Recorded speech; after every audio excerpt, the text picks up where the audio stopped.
Can't you see? Everyone! They're here already! You're next! Let's go! Welcome to the future, where the glass is half full and you'll need new glasses, where you'll be jumping from conclusions. The past is annulled, and a new future is born! Never before in history has so much meant so little to so many. AD on the radio.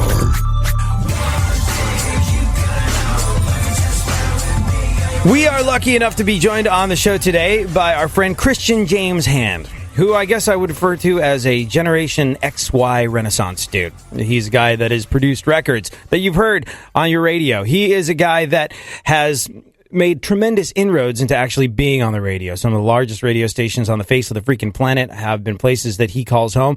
He is a spoken word artist and regales crowds in Los Angeles and the surrounding areas on a regular basis with his tales of how he was once the token white rapper in... Sorry. You made it all the way to there before you cracked. Well done. Every time you come on the show, and I think about the fact that you were for a while as MC Skullcap, yes, a member of the Gravediggaz, I think of what the Gravediggaz release was called in Europe. I realize I can't say that on the radio, and it might be the greatest hip hop album title of all time. It might be, and it all goes badly pear-shaped. But you were a member of Gravediggaz for a little while, and now you've been attracting on a regular basis sold-out crowds. Explain what you do for those who have never heard it on the radio. Sold-out crowds to your music breakdowns. It's the worst elevator pitch on the planet because it's basically me doing sort of free-form lectures / spoken word / improv comedy, but at the same time I'm playing the separate instrument tracks from some of the greatest songs you've ever heard, and you get to really appreciate the performances and the majesty behind them. And it really, the feedback I get is that people now listen to music completely differently, which is a huge compliment to be paid. And then they also are they're reignited and re-excited by music that has become musical wallpaper, which is the other thing that I'm trying to do. You know, it's interesting because I love that. I love that because you're digging in deeper. You're pulling out bass and drum tracks and being no, listen to this crackle in the background. Listen to how he played it. See, the hi-hats are a little bit ahead and it doesn't sound great by itself, but when you put it together with the bass, booyakasha, we're off to the races and it just sounds right. And what I love about that is we're in a day and age where people are consuming more music than they ever have before in their life. They're buying less of it, though, because who pays for music anymore?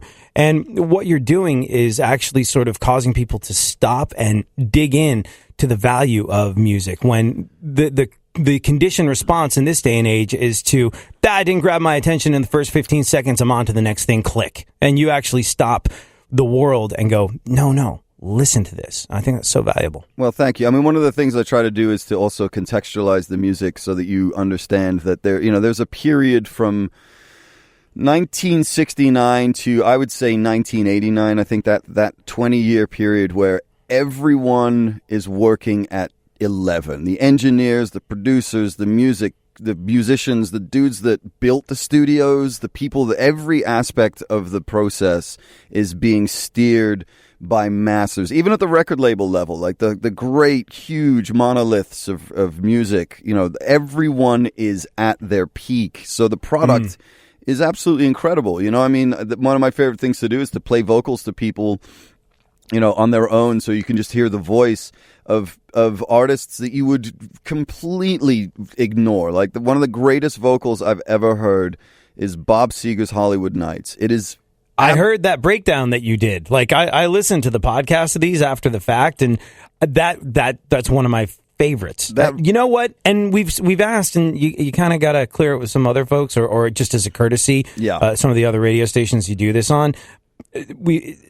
If we can, I'd love to get you on the show doing one of these breakdowns on the radio. I think it'd be amazing. I would love to do that. That is my plan, is to get everybody around the country involved in wanting. I mean, because there's a huge. Obviously, if you go on YouTube and just put in, Queen a cappella, there's a massive audience for people who want to hear this stuff because, let's be honest. do I really give a toss about Imagine Dragons? No, I don't. I listen to them, but I don't care, because who are those guys? They don't bring anything to the table other than, like, who's this 21 Pilots band? Great. Like, next year I'll forget them, and a band called 22 Pilots will come on the scene, and I'll be like, oh, I can't wait for 23 Pilots to show up.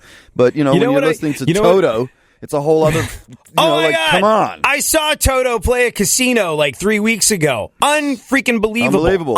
Unbelievable. Like it's just absolutely incredible. And and they don't even have their old drummer. They don't even have Jeff on the Skins. I mean, when Jeff's on the Skins, man, that band is the backup band to Michael Jackson's frickin' Thriller record. Come on, man.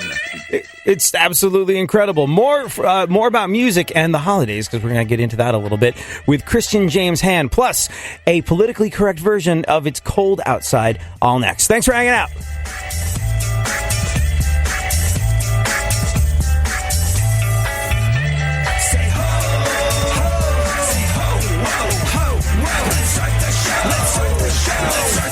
Let's start the show. Radio. 104.1. Where the left and right come together for fundamental truths. AD on the radio, on Twitter at ADSXE.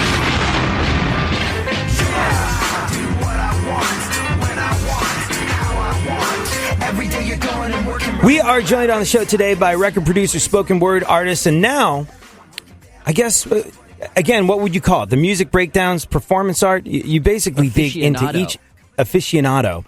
You've turned your ability as a music producer and a music fan into... Do they pay you money when you do this stuff? Is this like bordering on making a living for you, or is it just fun right now? No, it's pretty cool, actually. I've managed to sort of turn this into... 2017 is hopefully going to be the year where I become part of the zeitgeist, but I've managed to make this what I do in LA, and now obviously with people knowing about it, on the stations that you're on and all these other places, it's kind of becoming what I do, which is pretty awesome because there's nobody else. It's been invented, in 2016, so it's pretty cool to be doing something that's never been done before in radio or in the live situation. Which is why when people come to the shows, they want to come back to the next one because you've never seen anything like it. Which is that's a very lucky place to find myself, and I'm very grateful. Well, I mean, I love it because, you're told from the get-go, it's just like, yes, you should have an education. Yes, you should work hard, blah, blah, blah. But if you really want to succeed in this world, you'll follow your passions, follow your bliss, and it'll take you where you got. And I always look at that as a bunch of hooey, I tell you, hooey. But when I see somebody like you that's turned your ability and your hard work as a musician, as a record producer, and then just as a fan and as a broadcaster into something new, like you basically turned your passion for records into hey, what do you like to do the most? I like to hang out with my buddies, and I like to talk about music, and I like to really dig into music and be like a real music fan. And you've turned that into something that you can kind of go do for a living. It's amazing. Thank you. It's funny because when I used to hang out in my apartment and just get really high and play people the stuff that I have, and they would go, man, and my girlfriend was like, oh, I just wish that other people could get to hang out and do this. So to be able to sit in a room with 200 people and get to do it is really, I'm very grateful. And I will say that it's not an easy battle, man. Like following your muse, is a very, very tough way to live. But it's infinitely more satisfying than sitting in a cubicle wanting to blow your brains out every day. And, if you have things that you want to do, go and do them. Do not tell don't let anybody tell you that you can't do it, man. If you're in a band that's really terrible, then maybe you shouldn't be in that band. You should stick to being a landscaper. But if you're in a band that's really good and you're having fun and enjoying yourself, then continue that. But I think honestly, if there's any advice I would give, it would be to be honest with yourself at all times.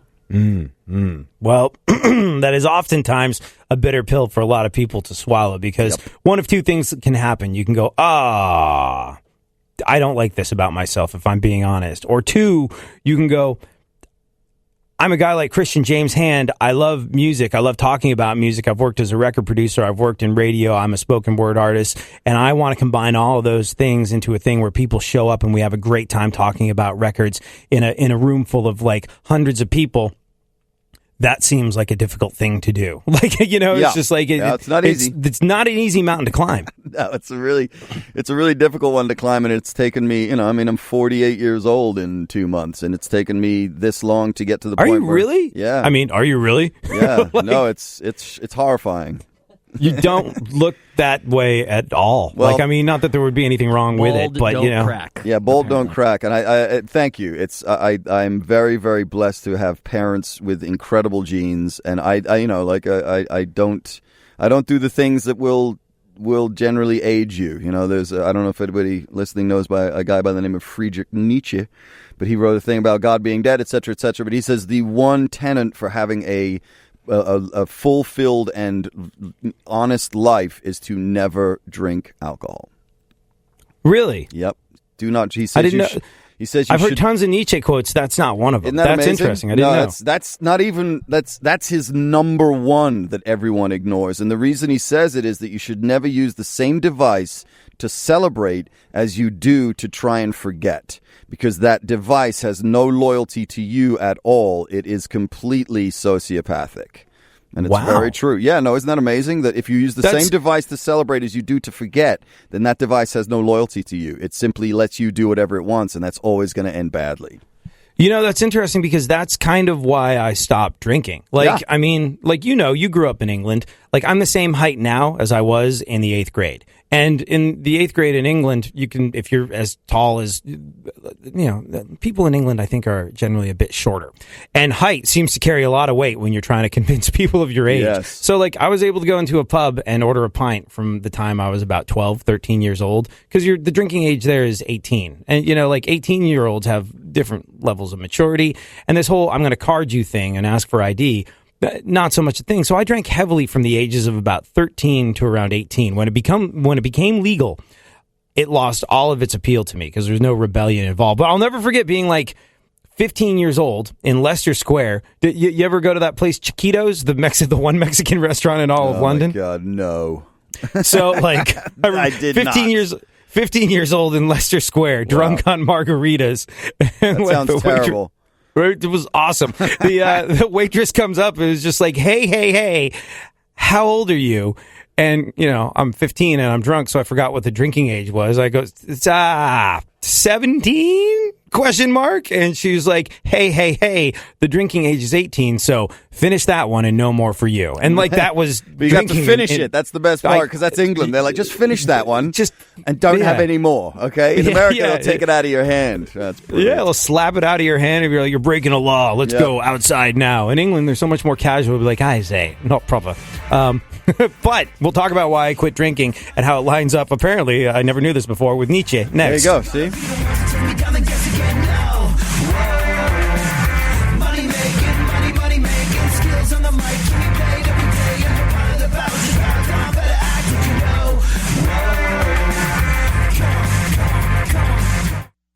Always fair and mentally unbalanced. KPRC AM 950, Houston's more stimulating talk radio.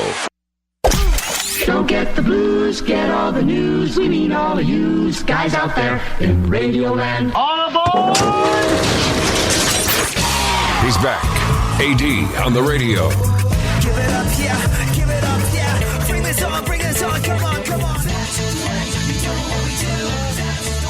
So our guest on the show today, Christian James Hand, just informed us that the major tenet he lives by was one prescribed by Friedrich Nietzsche. And what's weird is, I've read a little Nietzsche, not a ton of it, but I've certainly gone through all the pertinent Nietzsche quotes. And this whole thing about him telling people not to drink that's totally new to me. Can you repeat that so people that missed it can hear? Basically he says that if you use the same device to celebrate as you do to forget, so you're like, oh man, I lost my job today, I think I'm going to drink, or hey, I got a promotion today, let's go drink, then that device is sociopathic because it has no loyalty to anything. It simply does whatever you want it to do. Therefore, if it enhances either of those two ends of the perspective, you can't trust it to not nosedive at the end of it. And everybody knows no matter what happens, you're going to be depressed after you've drunk and you can't live. And if you look at all the great artists that have killed themselves, most of them have had alcohol in their lives at some point, and usually it's an out of control sort of alcohol ownership.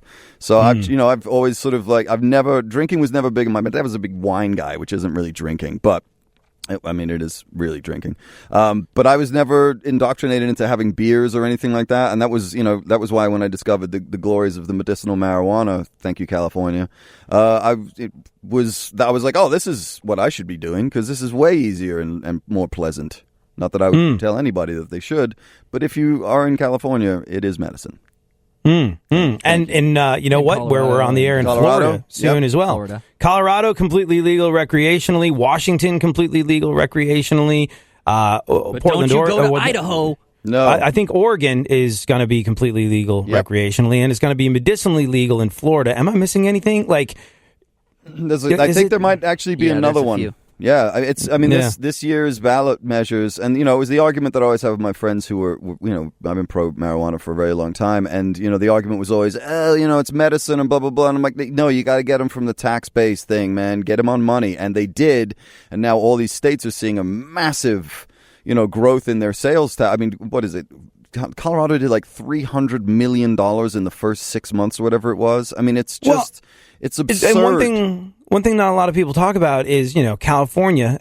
People I think California and they immediately go Hollywood, entertainment, records, movies, things like that. But it's a state built on agriculture as well. And the number, ever since medicinal marijuana came about in the state of California, that has been the number one cash crop in all of California. And here's the thing, I have little to no interest in marijuana. I'm not interested in smoking it. You just ain't smoked the right stuff. That's the problem. Well, no, I think the thing is that if I was given the choice between, hey, you could, you're in some pain, and you have on this hand something that is a hop, skip, and a jump away from heroin, or you got a marijuana cookie, I'm eating the cookie, 100%. But I'm not interested. I should be the advocate for marijuana, I think, because I've got no interest in using it whatsoever. But I can talk for hours and hours about why legalization of it is the right thing to do. Besides, the amount of money and taxes that states have made off of it, besides the fact that it's the number one cash crop in California. Look, the expression, lose the farm, I lost the farm on that one. You know where that comes from? That comes from farmers losing their farms because it's a little chillier in April than it ought to be. Their entire livelihoods just destroyed. Folks in the Midwest and Wisconsin and all over the place that have farms, their life is so tenuous. And if you could do a little something that's going to help the American farmer out and make it so they're in less danger of losing the farm, what the hell, man? What the hell? Why are we so slow on this? Well, the other thing is that if you legalize it and you get it unscheduled, and I don't want to turn this into that sort of discussion, but if you unschedule it and you allow it to be legal, then you allow research into it. And once you allow research into things, that's when we learn stuff. And one of the problems that we have is that hemp is the non-marijuana, and you can do anything with that. You can build stuff with it. You can power vehicles with it. It is an unbelievably powerful flower. And the problem is that when you legalize things, they become available to everybody to use for whatever, and suddenly you'll have these technological advances that we'd never even thought of prior, because if you're trying to do research on illegal stuff, you're breaking the law every time you try to do it. So it's so much better that we legalize it and let hemp get researched, let marijuana get researched, CBD oils for children that have... I mean, let's not forget, the thing that changed the Surgeon General's perspective, he went in to do that CNN special years back to try and prove, his whole thing was that he was going to prove that marijuana was terrible. And within the first couple of weeks of filming that thing, his entire perspective shifted because he watched that little girl go from having 400 seizures a day or something crazy to 2 seizures a day simply because of marijuana. That is it. Once you see that evidence, you cannot walk away from that and pretend to be a humanitarian in any way, shape, or form, to walk away from that and go, yeah, no, that stuff should still be completely illegal. There's no way that you can do that. So that's the great thing about this legalization, even as a pothead. It's the fact that we can do research there's 22 veterans a day killing themselves. Get those people high. Let's see what happens. Seriously, get those people high. Yeah. They absolutely. will not kill themselves. They will eat a bunch of cookies. They'll hang out and laugh at some Mystery Science Theater 3000. And I'm not minimizing it. I'm saying like that is a way to help people. I have never seen stoners get into a fight. That's all I'm saying. I mean, I have a cop friend that whenever an issue comes up with the police, I have a cop friend that I go to, and he doesn't want his name repeated on the air, but I'm like, okay, what do you think of this, that, and the other thing? And he'll give me the inside straight dope, and this is if you will, and this is see what I did there. Mm-hmm. This is also a guy who like purest intentions for being a police officer ever. Like we've talked about it, we've been friends for years, and I was like, why do you do it? You know, it's tough. I feel this is not easy times to be a police officer. Why do you continue to do it? There's so many other things that you could do. You're an unbelievably smart guy. You're a capable guy, and you are somebody that I think would have every option open to him, especially being that you're from Texas and you're part of that good old boy network. Doors would swing open for you if you decided to do something else. And he was like, man, this is what I was born to do, to protect my community. And when I talked to this guy about police issues, he said to me, he's like, totally off the record. Obviously, you should never, ever get behind the wheel of a car under any kind of an influence. However, a guy that's been smoking pot, and I don't want to sound like I'm condoning anything because I'm not, but he's just like a guy that's smoking pot is 200% less dangerous than anybody that's been in any way, shape, or form stimulated or destimulated by any other substance, whether it be alcohol, whether it be cocaine, whether it be some sort of opiate. He was just like, they are nonviolent. When I pull them over, I go, hey, and they go, you got me, and that's it. He's like, when I pull over a drunk driver, they are belligerent, they are angry, they are trying to get out of it. He was like, I've never seen people take more personal responsibility for their actions than potheads. Be like, I did that. Sorry. Yeah, I mean, let's talk about what happens next. Well, they've even done research where they found out that when you drive high, you're actually not impaired. And this will be proven by anybody who's played Grand Theft Auto while they're high as a kite. You can pull off some pretty gnarly maneuvers when you're concentrating because it works on your brain in an entirely different way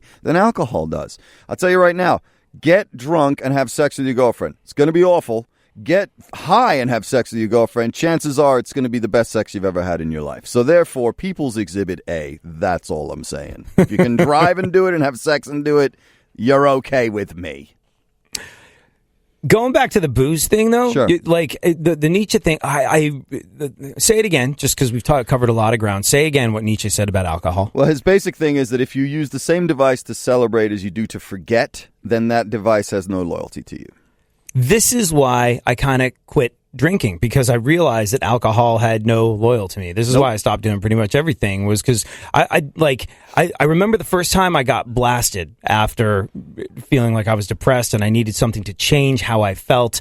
I was like 15 years old or 16. How old do you have to be to take the driving test in England? 16. I think it was 16. Yeah, I was 16. I just failed the first of many driving tests. It is the worst place to try and get a driver's license. In the UK, if you pass your test on an automatic, you legally cannot drive a stick shift. It indicates on your driver's license that you are not legal to drive a stick shift. That's how serious they take it. When my mom did her test back in the 50s, she they did a hill start on a stick shift. The instructor got out of the car, put a matchbook behind the rear wheels, and said, if you crush the matchbook, you fail the test. Yeah. It's no driving joke. Tests, here's the thing, though. Like, I actually feel safer when I'm driving in England because I feel like the standard that you have to... I failed that test a lot. And the reason I failed that test a lot was actually lane discipline at roundabouts. That stuff's hard. Yeah. But, when you have to practice an emergency stop over and over again, there's part of your test. And I don't think they have anything like this in the American driver's test. I took it, but I don't remember it. But when you're you're driving down the street, and the instructor says, at some point during this, I'm going to ask you to make an emergency stop. And you're driving down the street, and all of a sudden he slams on the dashboard and goes, stop! And you're just like, ah! And you've got to stop without skidding or without any, and then you got to parallel park, and that's not so bad. But then you have to back around a corner without hitting the curb. You have to, it's some precision stuff, my friend. It's no joke. I mean, I did that when I passed my test in D.C., it was in a parking lot behind the DMV that had like a stop sign and a parallel park location, and you did that. It took 10 minutes, and then I was on 95 driving to New York.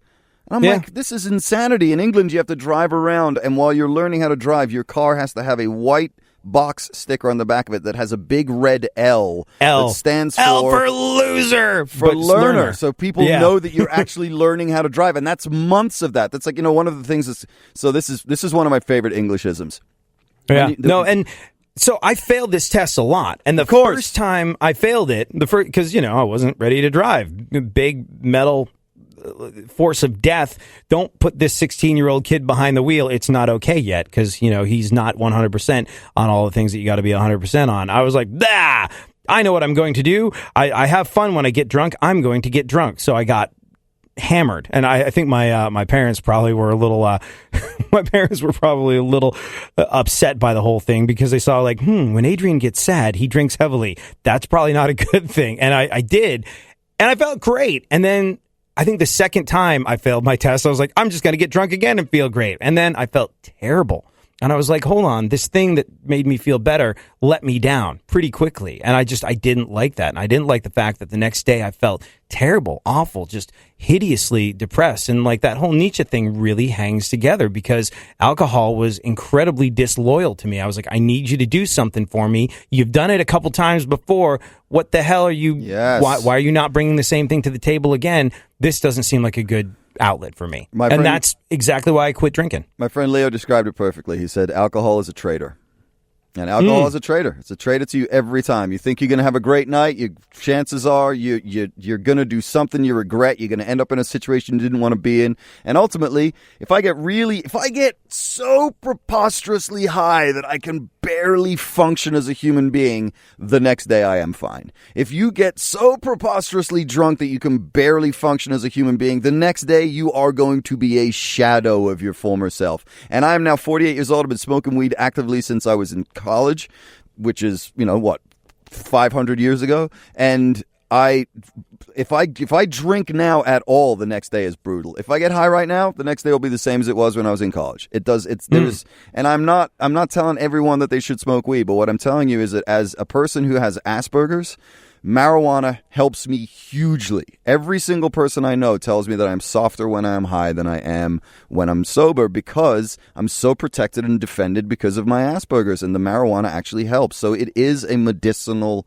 product. It has been... Hey, you can't do it here, though. Come on. Is it really? I can't? Not yet. But I can talk and do bong hits at the same time. Didn't you just see me do that? How's that? I know. I'm that good at it, my friend. It's circular breathing.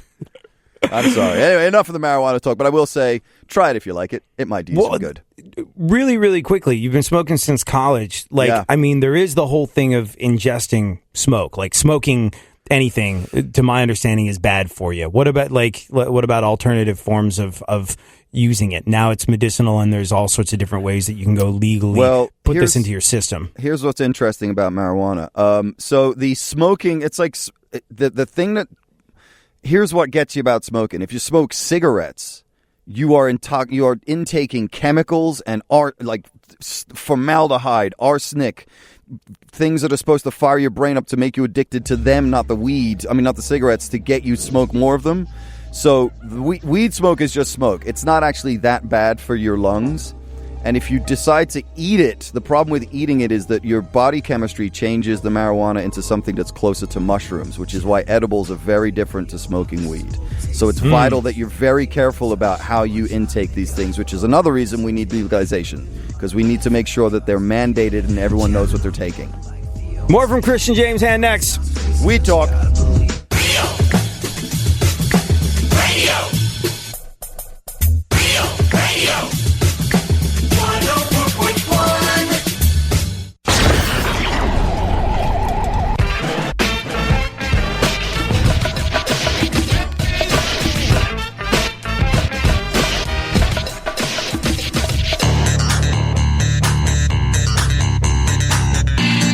Now, more AD on the radio.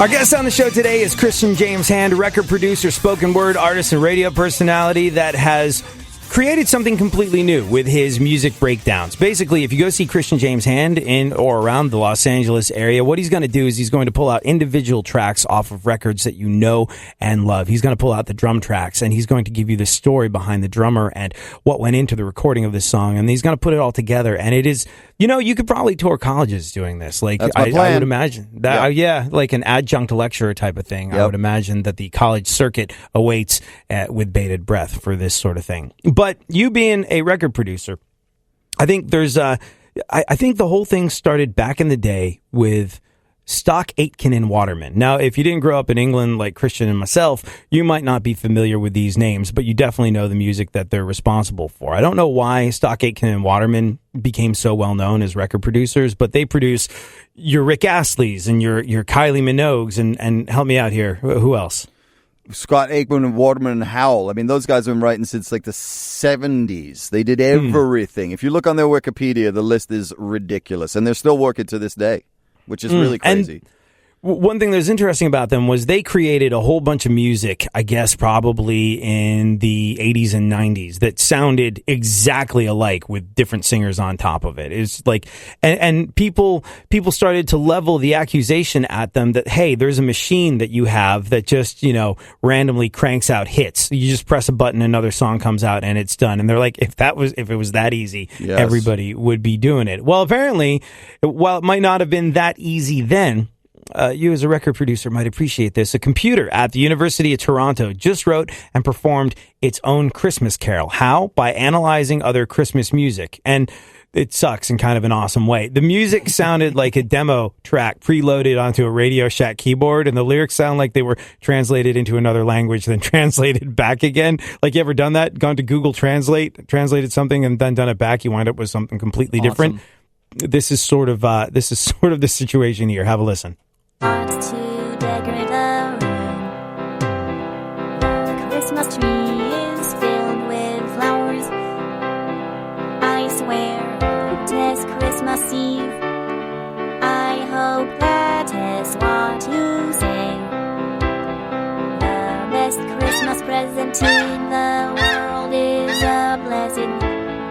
I've always been there for the rest of our lives.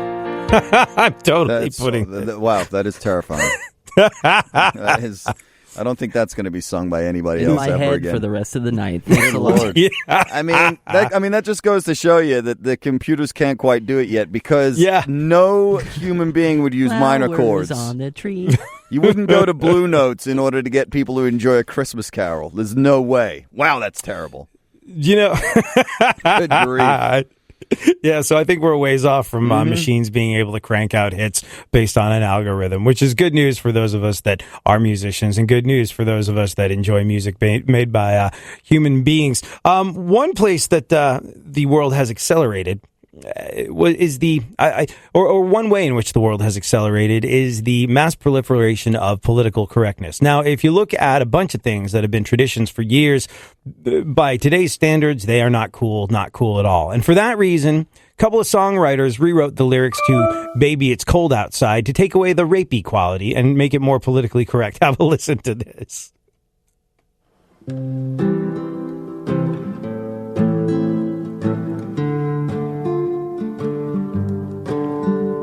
I really can't stay. Baby, I'm fine with that. I've got to go away. Baby, I'm cool with that.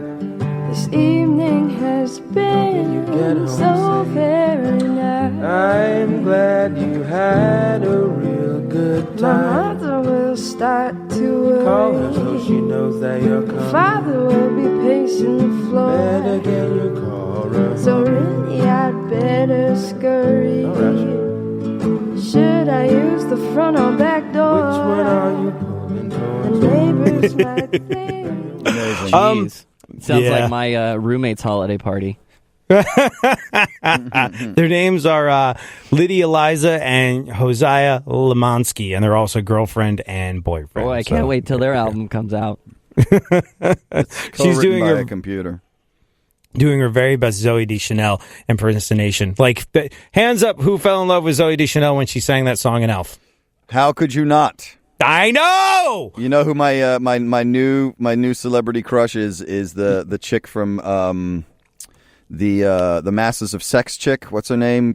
Kaplan. Lizzie Kaplan. I haven't watched that show. Oh, the show is great, but she is a good Lord, and she's just got engaged in 2016, so I missed my window on that one. Man, I know. I need another celebrity girlfriend. I'm going to be single next year, so old celebrity chick should know that it's coming. Next year? Wait, hold on. You're already planning this? Like, you know? Yeah, it's what really do you mean? sad. Yeah. How do you... But you're not now, but you know you're going to be in the beginning of the year? Yeah, my girlfriend and I'll bite. Why? My girlfriend and I are consciously uncoupling. Oh, really? Yeah. That seems to be trendy. Yeah, well, I mean, it sucks, but it's really the best solution to a problem if you can try to remain adult and human with each other through it. And the thing is that ultimately neither of us want to be single. We just know that we need to break up in order to be able to do what we need to do with our lives. And we're going to try and be friends. So I will be single in 2017, and I need to. I decided that I've dated. All of the chicks that I've dated have been celebrities. Either I was there after the celebrity or before the celebrity. Whoa, man, whoa! Back the hell up! I've known you for years. I've yet to be made aware of you dating famous chicks. Oh yeah, no. I've had a run of them. That guy wants to know. Yeah, no, I've had a few. I mean, I've been in LA. It's impossible to date in LA and at least date one, and I've sort of dated a few. That's funny because when you're saying, like, I missed my window with a Masters of Sex chick, yeah, I was like, yeah, you know, he's kind of like that Los Angeles guy. Like, it's possible. This could be a thing. They could meet at the Coffee Bean, you know, or wherever. Like, this is a thing that could happen. So for the rest of us, not possible. For Christian James Hand, who has a way with the ladies, is a good-looking individual and is in show business in Hollywood, this could be a thing. We're going to find out exactly which famous chicks Christian has dated next. Really? Yeah, oh yeah.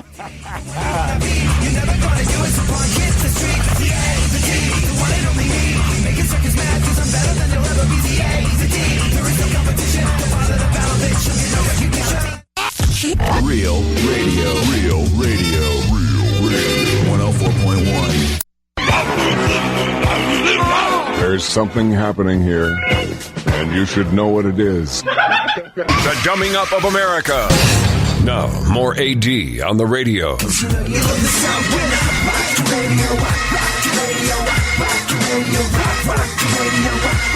So, we have been joined on the show today by Christian James Hand. Up until now, I thought the most interesting thing about Christian James Hand, and he has many interesting things about him, I thought the things that were interesting about Christian were the things like he had been the white guy in the Gravediggaz for a limited amount of time. He also is a record producer that's made many records that you've heard on the radio. I've played many of the records that you've heard on the radio. He goes on the radio. He's been part of the air staff at some of the biggest radio stations on the face of the planet. He's also this guy that does this incredible show where he breaks down your favorite records track by track. It's sort of a mixture of performance art, improv comedy, and a college musicologist class.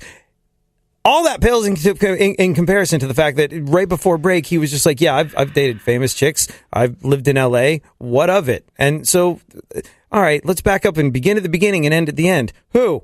Like, what famous chick have you dated? Come clean. All right, so which model? My first girlfriend who was of that ilk was she's still a great friend of mine, and she's awesome. Is Elisa Donovan, who was the redheaded chick from Clueless with the tennis the tennis balls across the nose girl from Clueless. That was my first girlfriend where I was like, oh, okay, like this is somebody who other people would know, and I was like, well, this is kind of weird because when I met her, she wasn't. I was just like, oh, it's Elisa, she's amazing. So that was my first one. Then my second was a woman. You yada yada yada. The best part, if I may borrow from Seinfeld. As you should. How'd you meet? She was Lisa Donovan, Clueless. Yeah, she was. And what years did you date? Oh man, 2002, 2003, maybe. So she'd already been the chick from Clueless. I'm looking now. I know exactly who you're talking Sabrina about. the Teenage Witch and that stuff. Yeah. So that was my first experience of people taking photographs and autographs and that sort of thing, and being the guy. And I was the what guy. What were you doing at the time? At that point, I was out of radio. I was producing and working on. I used to work on music videos. Like I worked on Hey Ya and a bunch of other really big music videos back in the day. So I was sort of doing that. And she was really good friends with a really good friend of mine. And when we met, we were hanging out. We were friends first because she had a boyfriend at the time. And then they broke up. And then she and I got together. And it was awesome. And then it wasn't. And then we broke up. And I got together with the girl I thought I was going to marry. And then that ended. And after that ended... Was it a girl you thought you were going to marry? Was she famous? No, that was Who cares? Next! Yeah, so the next one after that was a woman by the name of Scary Spice, who you might know. What? I can't believe we're listing my celebrity girlfriends. This is the douchiest thing I think I've ever done in radio, and I've done some douchey I'm gonna need things. some water here. Yeah, no, that story's amazing. What? What? Yeah, no, that story. That's one of my favorite Hollywood tales. You got the dolphins on. Yeah. Excited. Okay, were the Spice Girls still a thing? No, that's what I'm saying. Like, I was with her post Spice Girls. Oh, so she actually had time to hang out. Yeah, no, it was awesome. She was fantastic. And then Eddie Murphy ruined my life. Oh. Yeah, so that happened. So interesting. Yeah. Look, I'm not a tabloid journalism type of individual that cares about this kind of thing. However, when it happened to a buddy of yours, that's like, it's funny. Yeah, I don't know if I don't know if I can think of you in the same way anymore. You shouldn't. You shouldn't. You shouldn't. I don't think of myself. So yeah. All right. So that was awesome. Whoa. Again, you yada, yada, yada, the details. Okay. What were you doing when you met Scary Spice, and how did you meet? I was hanging out with a friend of mine was dating a girl who was really good friends with her, but she kept talking about this Mel person, and I was like, who's Mel? Like some dude. And she was like, oh, Mel's coming tonight, so you get to meet. And Mel walked in, and it was Mel B. It was Scary Spice. And then I've never been targeted by a woman the way I was by her. She basically confessed later that she saw me and was like, I'm going to make that mine.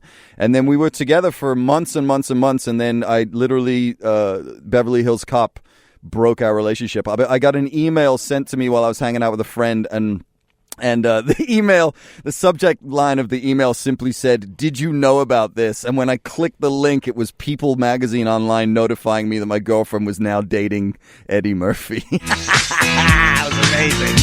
So, hold on. I ended up in a paternity battle with him. I mean, the whole thing was so off the chart. Oh, yeah, no, it was Did you crazy. really? Yeah, no, it was amazing. So you thought Eddie Murphy's baby might have been yours? No, Eddie Murphy thought he wanted to get out of the child support on it, so he thought that if they could prove that the kid was mine, then he wouldn't have to pay the child support on it. It was incredible. Yeah, I got like. See, this is why you don't date celebrities. You don't. I would get phone calls from his attorneys telling me that they wanted paternity tests, and I was like, yeah, we're not doing that. I'm not playing your game. You tell Beverly Hills Cop to go sling his hook, as we would say in England. Yeah, that was incredible. Yeah, I drove to her house, and I texted her, and I was like, meet me at your house in 10 minutes. And I drove to her house in the hills, and I was leaning on the hood of my Mustang looking all manly, and she got out of the car, and she was like, hello, what's going on? And I was like, Eddie Murphy, let's talk about it. And she was like, yeah, and it was before. Yeah, there's stuff I'll tell you about off air that just makes the story even more heartbreaking. But yeah, so that was my second one. And then my third one was But, I mean, so like, hold on. When Scary Spice. This is the worst. Who made the first move? She did. I'm telling you, I've never been targeted like that. It was amazing. I didn't have to do anything. She made the first move. Like, I mean, were you thinking about it? Were you thinking like maybe I'm going to make a move on? No, Scary are you kidding Spice? me? It was Scary Spice. Okay, all right. Because I'm not going to make a move on like, anybody, especially not. I was scary. like the set on this guy that like, No. that he went after Scary Spice. That's wow. Like I cannot tell you the amount of hours that I have whiled away in my younger days, thinking about various Spice Girls, and you know it's funny. Because I was talking to this girl, and she went as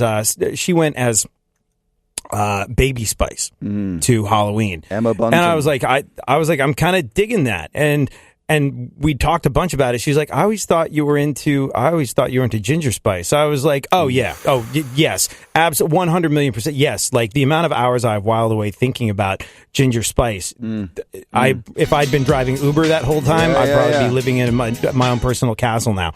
But she was just like, well, I thought you were into Ginger. I was like, well, yeah, no, I had a huge crush on Ginger, obviously. I thought I could make a life with Baby Spice. Yeah, no, it's true. You could marry Baby Spice. I mean, Scary, like, basically proposed to me, like, 3 months into our relationship. So I could have been, like... Would you marry me? She was... It was less romantic than that. It was more I just want to point out that Funkhauser did a terrible English accent in front of an actual English person. I mean, not only was it a terrible English accent, it was a terrible Scary Spice impersonation to boot. It was, would you marry me? And you would know. It fails on a number of levels. Got to swing at them all. So that was that one, and then my next one was all right. So this one is ridiculous. Next one, where do you go from Scary Spice? Like, so I didn't realize. I don't know if I can think of you the same way now that I know that you've dated a Spice Girl. I know. I don't know. My perception of you is completely. I'm going to need some time to recover from this. Yeah, all right, go on. All right. So after that, I dated a girl by the name of Holly Brooke, who proceeded to go on and become Skylar Grey. And there's a song that you might know called Love the Way You Lie, which was written by her about what a piece of junk I am as a human being. Uh-huh. Didn't Rihanna You're kind of like the... Yes. Wow. You're kind of like... She sung it, but Holly wrote it. And in an interview, and I'm not making it up, because in an interview, everyone was like... I have the interview at home, and it was in NME, and I just... cut it out because I was like, oh, what's this about? So I ripped it out and I was reading it, and they were like, everyone thought that song was about Chris Brown and the whole thing that was happening with Rihanna, and it wasn't, because Holly wrote that record. And in the interview, she says the song is not about domestic abuse in that way. It's about that one person who you date who's such a douche that you can't get over them. And she'd only dated one other person other than me at that time, and that guy was not a douche. He was a really lovely guy, and our breakup was not good. So Funkhauser, can we say that word on the air? Yeah, sure. Okay, I've heard cool. it before. Sure, fine. All right, good. I don't know, Jack. Are we cool? Yeah, we're cool. Jack says we're cool. Jack says we're cool. Okay. All right. So I knew for a fact that he was a lovely, lovely guy. And I know for a fact that I can be a bit of a douche. And I also knew that I was one in our breakup because I hated her. And there was a couple of lines in the song where I was like, I think this might actually be referencing me. And then when I read that interview, I was like, okay, so this is about how much I suck. And then she recently a friend of mine ran into her and on purpose mentioned my name to her, and she did say, she was like, that's the only guy that's ever broken my heart. So I got that going for me. So, and after we broke up, which was an awful, awful breakup. And she wasn't Skylar Grey at the time you were dating. No, she was Holly like Brooke. She became aspiring singer-songwriter? Yes, and she did like a Fort Minor song, Where'd You Go? I Miss You So, that thing. So Did you make music with her? Is that how you met? Yeah, well, we met because I was working with a friend of mine who wanted to put a band together, and I put an ad up on Craigslist just to find female singers who could play instruments, and I was MDing the whole project because I'd produced all this stuff. So I was drumming and MDing, so I just took interviews with people, and then I got this email from this chick named Holly Brooke, and I reached out to her, and I was like, are you the Fort Minor Holly Brooke? And she was like, yeah, I'm tied up with my contract in Warner's, and I can't really do anything, so I just need to make money. So if this is like a non-official gig, we're cool. So she came into the band, and then we didn't talk for probably about a year after that band ended. And then through weird circumstances, we ended up back in the room together and dated and fell madly in love. And then had the worst part about that breakup was I had to walk down Hollywood Boulevard hearing a song about what a douche I was coming out of every single storefront for months. And then when she didn't get the Grammy, this is how you know how horrible a human being is. When she didn't get the Grammy for that song, I probably got 35 congratulatory texts on my phone from people being like, yeah, dude. Wow. She didn't win the Grammy. She sucks. And I was like, my friends are the best. So that was that one. And then the next one was Adrian Curry. So that's That's my four. America's Next Top Model. Yes, winner. Brady chick. Yeah. Yeah. All right, hold on again. For such a fantastic storyteller. Because this is the worst. This is the worst version of a radio storytelling ever. Like, you can't sit on the radio and list your celebrity girlfriends. That guy sucks. Yeah, you can. Funkhauser, are you entertained? Yeah. Are you not entertained? Are you not entertained? Yeah. Wait till we get the delete this episode from their lawyers. I mean, I don't think you can. I haven't said anything about them. I loved all of them independently and individually. I think all of them are awesome people apart from Holly. That's my take. Really. We're all out of show, which means we're going to have Christian back and dedicate an entire segment to what it was like to date Adrian Curry. We were supposed to talk about Christmas today, not famous chicks that Christian has banged. That was my Christmas. That was my Christmas gift to you guys. Yeah. Ho, ho, ho. All right. Thank you. Oh, well done.